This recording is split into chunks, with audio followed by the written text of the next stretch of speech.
कि राहुल जी आपको चुनाव लड़ना नहीं आता है तो ठीकरा आप ईवीएम मशीन के ऊपर मत फोड़े। और leadership is earned, leadership is not demanded. Leader बन के उभरते हैं, लीडर जबरदस्ती मैं लीडर हूं इस प्रकार से आप डिमांड नहीं कर सकते हैं।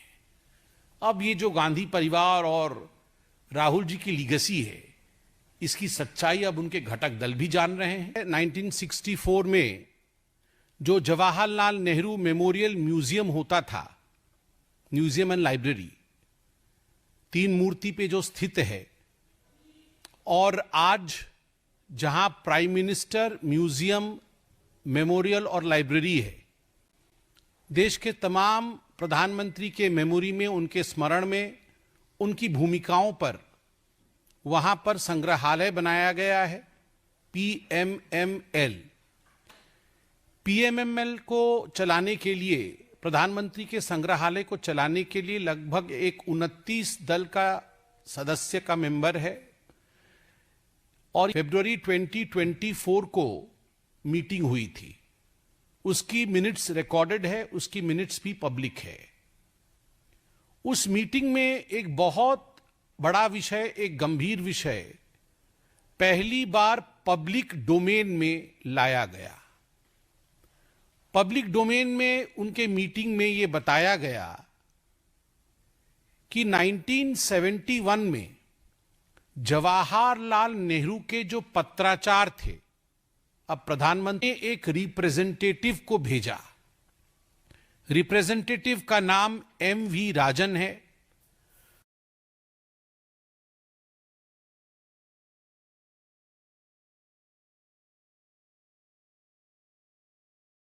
और 5 मई 2008 को, उससे पहले 8 को, जो उस समय के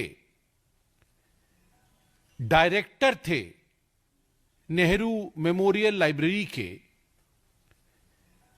डायरेक्टर थे नेहरू मेमोरियल लाइब्रेरी के, उन डायरेक्टर से अप्रूवल लेकर लगभग 51 कार्टन्स में, डब्बों में बहुत सारे महत्वपूर्ण दस्तावेज जो नेहरू और कई व्यक्तित्वों के बीच करस्पॉन्डेंस था, उनमें से कुछ नाम भी आज अखबारों में सामने आया है।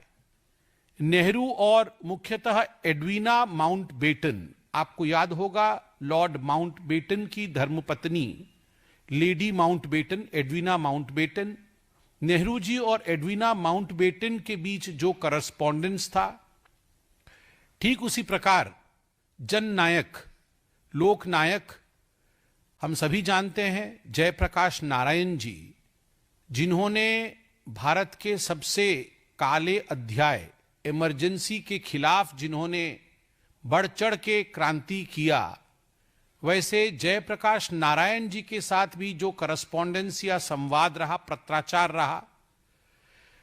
जगजीवन राम, एक बहुत बड़े नेता हुए, जगजीवन राम के साथ भी जिस प्रकार का करस्पॉन्डेंस रहा, ये सारे करस्पॉन्डेंस, इन चिट्ठियों को 51 कार्टन में बंद करके एमवी राजन जी ने डायरेक्टर से अप्रूवल लेकर 5 मई 2008 को इसे सोनिया जी के घर भेज दिया।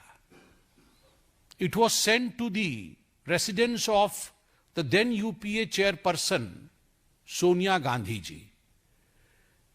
जब ये प्राइम मिनिस्टर मेमोरियल म्यूजियम और लाइब्रेरी के सदस्य बैठे अपने जनरल बॉडी मीटिंग में और इस विषय पे चर्चा की फरवरी में, तो उन्हें लगा कि उन्हें एक लीगल ओपिनियन भी लेना चाहिए, क्योंकि ये केवल ये चिट्ठियां नहीं है, ये ऐतिहासिक दस्तावेज है।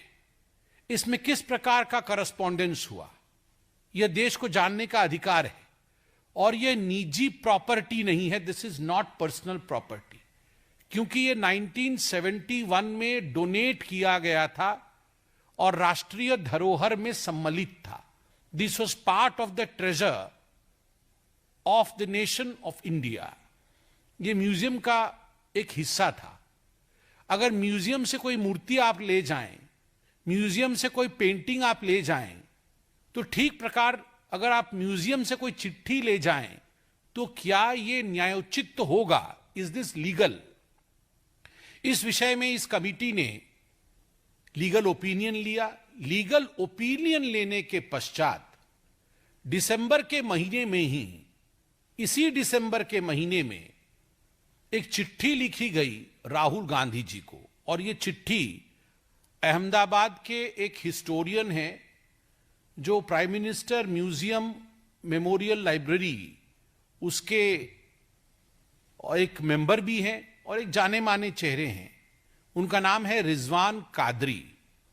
रिजवान कादरी जी ने LOP, leader of opposition Rahul Gandhi ji को यह चिट्ठी लिखा है कि राहुल जी, ऐसे 51 कार्टन चिट्ठी जवाहरलाल नेहरू की यूपीए की तत्कालीन अध्यक्षा सोनिया गांधी जी के पास है। कृपया आप मदद करें राष्ट्रीय धरोहर को वापस लाने में।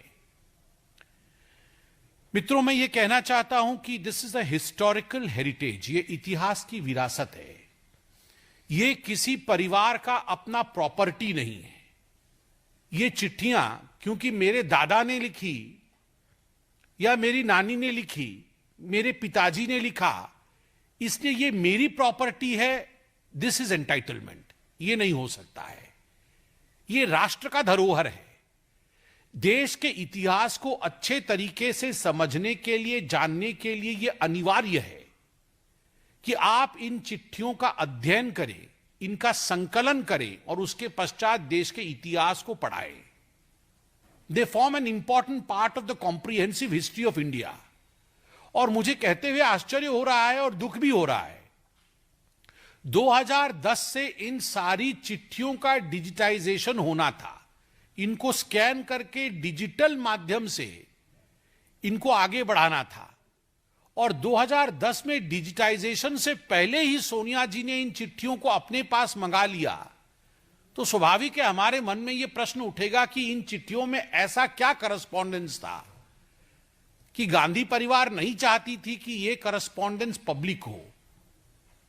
And it is quite intriguing and the country really wants to know as to what was in these correspondence between, say, Nehru ji and Lady Mountbatten, between Nehru ji and Jagjeevan Ram ji, between Nehru ji and Jayaprakash Narayan ji. And there are certain letters, it seems, between Nehru ji and Albert Einstein as well. What were the contents of this letter that the first family felt that it should not be made public? इसमें दो चीजें गंभीर है। पहला विषय है the sense of entitlement of the first family. जो पहला परिवार है उनका सेंस ऑफ एंटाइटलमेंट कि हमारी मर्जी, हमारी प्रॉपर्टी थी, हमने वापस ले लिया। ऐसा नहीं होता है। और दूसरा, उस करस्पॉन्ड हमें समझ में नहीं आ रहा है। और कई मीडिया हाउसेस ने चिट्ठी भी लिखा राहुल गांधी को कि आप इसका उत्तर दें, मगर जो हमने आज अखबारों में पढ़ा है, राहुल जी की तरफ से कोई उत्तर नहीं आया है। स्वाभाविक है, हम देश की ऑपोजिशन पार्टी से ये सवाल पूछना चाहेंगे कि आखिरकार वो जवाब क्यों नहीं दे रहे हैं। वैसे तो आज अखबारों में यह भी पढ़ने को मिला कि राहुल गांधी के इसी व्यवहार के कारण आज उन्हीं के घटक दल के ओमर अब्दुल्ला ने उन्हें खरी खरी सुनाई है कि राहुल जी, आपको चुनाव लड़ना नहीं आता है तो ठीकरा आप ईवीएम मशीन के ऊपर मत फोड़े। और leadership is earned, leadership is not demanded. Leader बन के उभरते हैं, लीडर जबरदस्ती मैं लीडर हूं, इस प्रकार से आप डिमांड नहीं कर सकते हैं। अब ये जो गांधी परिवार और राहुल जी की लीगेसी है, इसकी सच्चाई अब उनके घटक दल भी जान रहे हैं। और आज हम भी ये डिमांड करते हैं, जब से ये दस्तावेज अखबारों में छपा है, कि देश के इस ऐतिहासिक धरोहर को तुरंत सोनिया जी वापस करे और इसकी जांच भी होनी चाहिए, जो आज हमने पार्लियामेंट में भी रखा है, कि आखिर कितनी चिट्ठियां गई थी, उतनी ही चिट्ठियां वापस आई कि नहीं आई, और नहीं आई तो उसमें ऐसा क्या लिखा था कि वो नहीं आई। धन्यवाद। वीके न्यूज, राष्ट्र के नाम।